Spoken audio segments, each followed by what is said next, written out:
Hello, hello, ẹ káàárọ̀, ẹ káàsán, ẹ káalẹ́, ó dàárọ̀ níbikíbi tẹ́ bá wà ní àgbáyé. Mo kí yín, orúkọ tèmi á máa jẹ́ Olúgbẹ̀dù. Thank you for joining me. Please, everybody on YouTube, help us share. Everybody on Facebook, help us share. Enter on TikTok, tap. Thank you very much. I really appreciate every one of you. Today was hot. I believe today is going to be hotter. Our program today, topic one is solution. Some of us say Yoruba Nation. Àwọn kan ní a ò rẹ́dì, àwọn kan ní a ti rẹ́dì.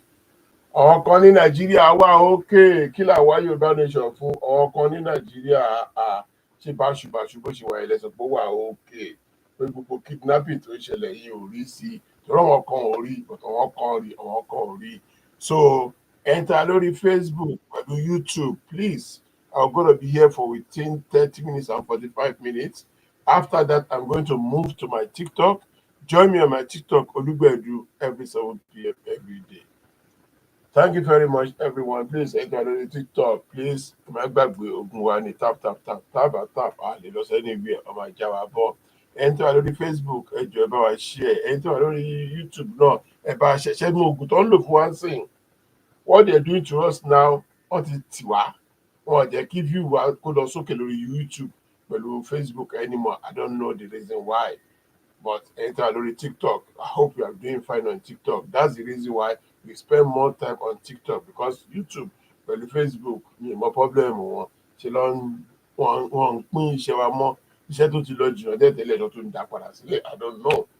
don't know what we do to them. Maybe one like Yoruba Nation, but they can't stop us. The more YouTube, at Facebook, actually, TikTok, we keep on talking about Yoruba Nation. Yesterday, we have a very, very fine conversation with our OPC Doko or your control like Yoruba Nation. At the end of the show yesterday, we now come to a conclusion that let all of us go back home. Let's go and think, what's the solution? What's the way forward? What's the way forward? Why are we asking for Yoruba Nation? What's the problem that we are asking for Yoruba Nation? Kí ló tá ń béèrè fún Yorùbá Nation? Kí ló tó ọ̀kan fẹ́ lọ? Kí ló tó ọ̀kan ṣe fẹ́ dúró? Ṣé àwọn leaders wa ní Yorùbá yìí ni àbí nǹkan kan? What's going on? Wọ́n ti ka budget yẹn ẹnìkan analyze ẹ̀ fún mi, máa play budget tí bàbá yẹn bó ṣe sọ. I feel one kind, but ṣe mọ̀ ẹnìkanìkù ló mọ bó ṣe ń rò ó.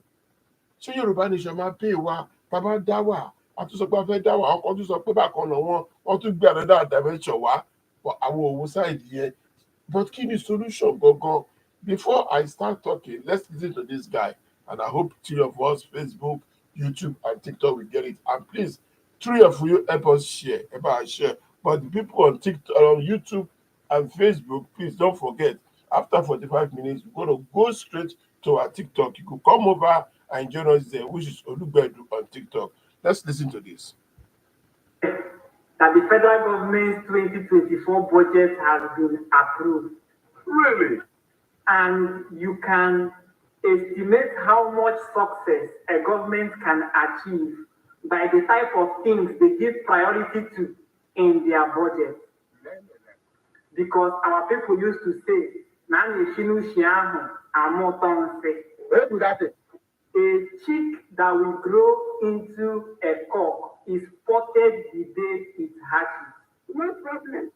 But by paying a critical attention to the details of this budget, I was just left with, hey, Jesus, it is finished. The only thing I saw was a budget that will add more corruption in new dimensions. A budget that seemed to depict lack of priority. Man, no. I don't want to be a bearer of bad news, but this budget seems like the people that presented it are not paying attention to what the people are going through at the moment. Yeah, maybe one. Now, to start with, we are having a 27.5 trillion naira budget. And for the past few years in Nigeria, almost 40% of our budget is left for debt servicing. Debt servicing is paying the interest in the money we are owing. Not paying the debt, so paying the interest. And then this particular government, 2024, they will be borrowing another $7.8 billion and 100 million euros to service to fund the deficit in the budget. Now, from the 27 point something trillion we have, 4 trillion has been reserved for service-wide growth. This is a fund that was established to cope unforeseen circumstances in the country. But the problem with this 4 trillion is that they didn't indicate how this money is going to be implemented or used. But just know that at the end of 2024, the 4 trillion will be gone. Nobody is going to tell you how many intervention programs that the federal government had. We don't know why it's going on. Now, 1 billion was budgeted for the presidency as sitting allowance. What? Another 98.5 billion was budgeted for presidency's personal costs. 20 billion budgeted for renovation and construction of vice president's residential quarters. Wonder. Renovation and then construction. 2 billion to renovate the vice president's residence in Abuja. 3 billion to renovate his residence in Lagos, and then 15 billion to build another residence. A town hall. To put it into perspective, the student loan which was established this year is 5 billion. That means we are using 4 times of the student loan to create luxury for a man that is already swimming in luxury. The average professor in Nigeria earns monthly salary of 400,000. So without removing taxes, in a year, an average of 5 million. That means you are using the salary of 3,000 professors to create luxury where it is not necessary. Another 10 billion was now budgeted to digitalize the president and vice president's quarters. What type of plane? 8 billion to renovate the president's quarters. And another 8 billion was budgeted last year for the same renovation. But in total, the money that was budgeted for construction, renovation, and digitalization of the president and vice president quarters is more than what was budgeted for the Ministry of Mines and Steel Development and the Ministry for Solid Mineral Development combined together. Hey! And we are growing our economy in 2024. Yeah, maybe one. Just the play. Just the play. Now, 12.1 billion was budgeted to build library for the Senate. That's 12 billion to build where senators are going to be reading books. Another 3 billion to buy books for the library. So in total, 15 billion for the legislative library project. You have to have capacity. 3 billion to build a new parking space for the senators. Okay. You know, we bought them cars earlier.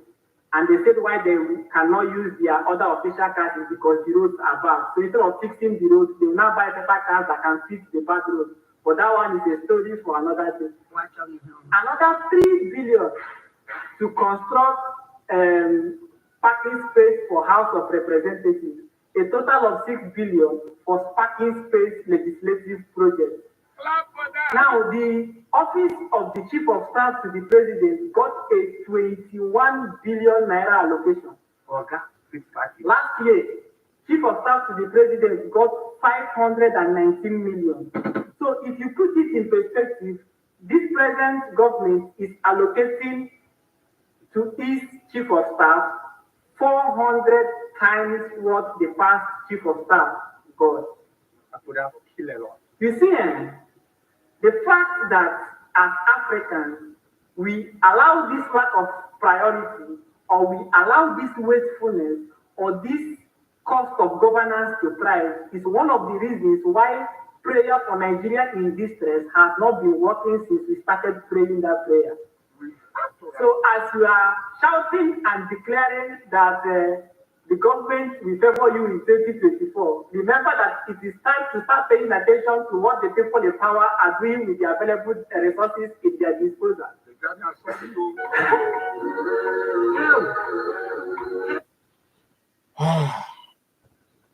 ṣé ń gbọ́ trillion upon trillion?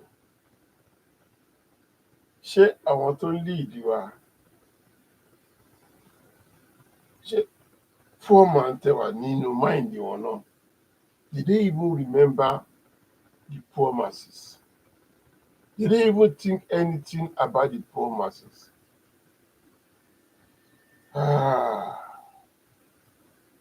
Thank you for liking. Keep on liking on TikTok. Please keep on like. About tap.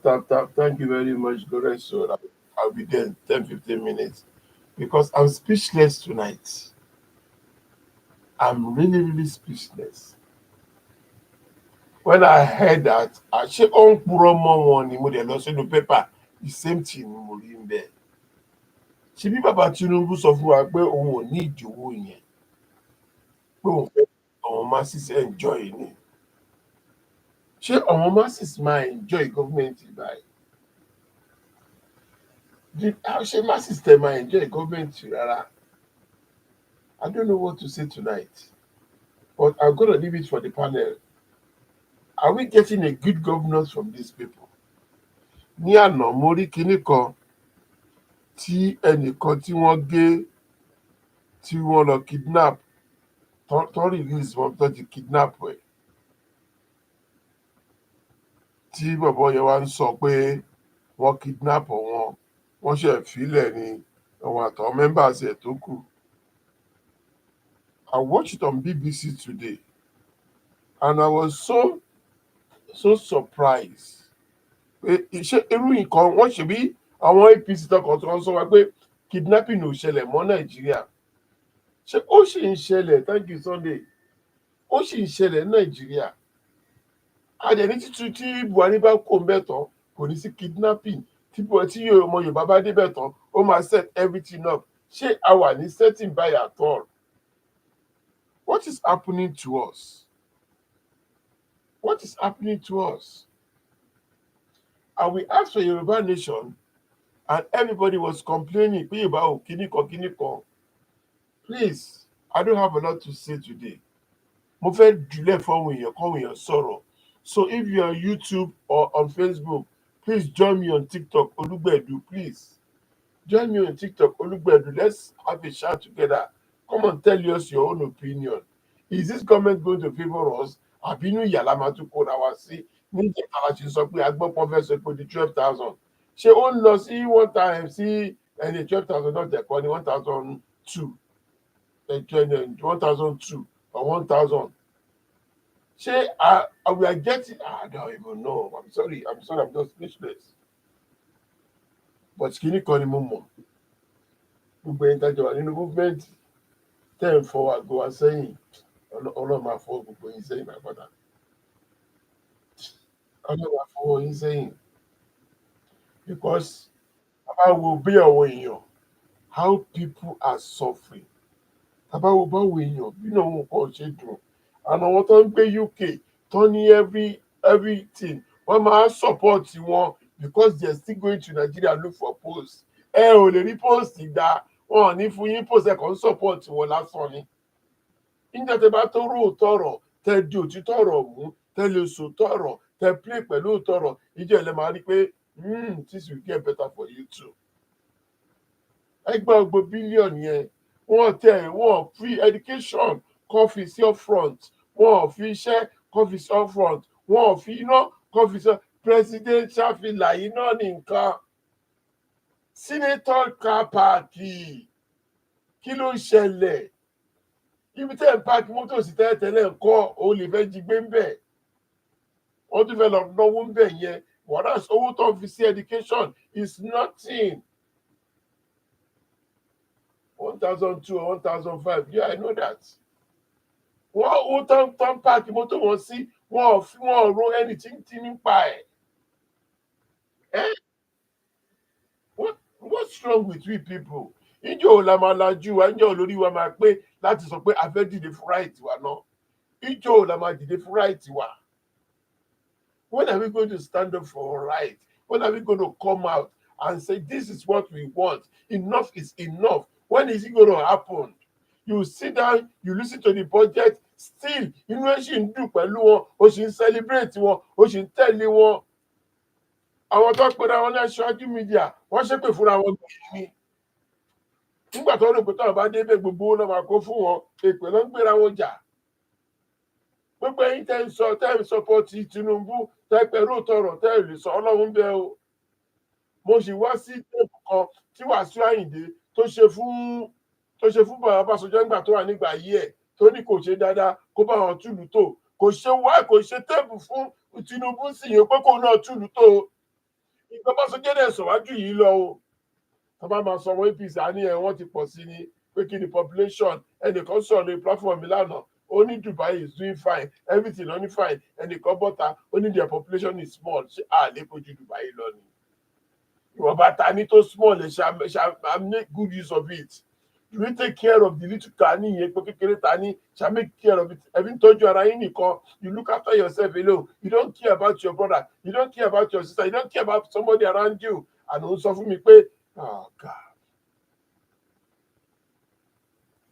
Ọlọ́run lè jẹ́ alábà ọmọ ẹ̀kọ́ tó ṣẹlẹ̀ èmi náà máa ọ̀dà pé mo ti ronú jù fún Nàìjíríà mi ò ní láti wáṣẹ́ bọ̀ máa wáṣẹ́ lọ kí n tẹ́ kí bàrà mi busy kí n gbé ọkọ̀ kúrò lórí yín bìkan tó dàgbẹ́ ìwúlò bí a ti máa tẹ̀ lọ wáṣẹ́ kan bàtí àti máa fi dé láago mẹ́ta mo ti wó sórí bẹ́ẹ̀dì mi nílé ṣe nǹkan tí mo ṣe yìí mọ́ maybe ọkọ̀ mi á kò lórí yín because mo ní agbára láti ṣiṣẹ́ láti ilé mo máa kúrò nínú ilé nítorí tí màá lọ wáṣẹ́ lọ ní kó jẹ́ bíríkìlà àbí so fún ìmọ̀ máa ṣiṣẹ́ kiri títì because àwa tá à ń rí tá à ń encourage wa kò jẹ́ anything sí ẹlòmíràn náà oníṣẹ́ o but àwa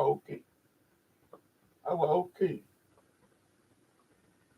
a ti ṣàlàyé fún yín títí wọ́n tún kọ budget tó yẹ kán ṣe COVID for poor masses budget tó yẹ kán ṣe COVID for poor masses ẹ̀jẹ̀ COVID for poor masses ẹ̀yin náà lè tún dá gbogbo ẹ̀ ń dojú gbogbo ẹ̀ kọra yín ẹ ṣàfẹ́ jẹ Nàìjíríà yẹn pa ẹnìkan sọ̀rọ̀ lánàá lórí platform mi ó ní táwọn ọmọ ìmúdò táwọn tẹ̀ pín Nàìjíríà sí mẹ́ta ìyá máa jẹ wọn kan o wọ́n tẹ́ bá pín Nàìjíríà sí mẹ́ta ó ní ṣé ẹ ò mọ̀ pé gbèsè tí wọ́n jẹ́lẹ̀ àwa la máa ṣe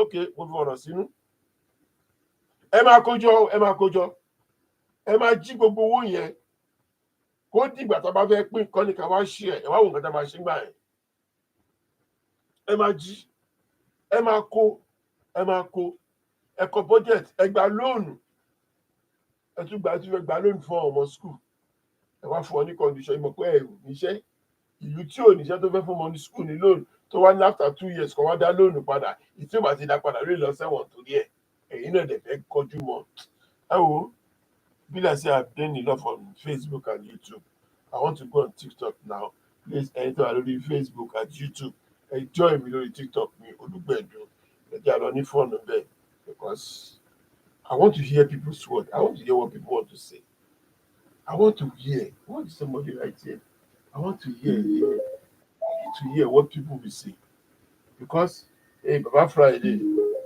respect sir Baba Friday thank you I want to hear what people will say I want to hear people's feelings I want to feel them I want us to feel ourselves listen we really enjoyed ourselves on TikTok because àrójú ara wa àbára wa sọ̀rọ̀ àwọn èèyàn dẹ̀ ń gbé bínú wá àwọn èèyàn tún gbé bínú lọ àwọn kan á bínú wá wọ́n á bínú lọ that's what TikTok is so láti share feelings wa ká share so I'll be going on TikTok now I'm gonna close down the YouTube and my Facebook full time on TikTok let's have a chat let's have a fun on TikTok enter on TikTok please help me tap you're not tapping please help me tap Let's make it to 10,000.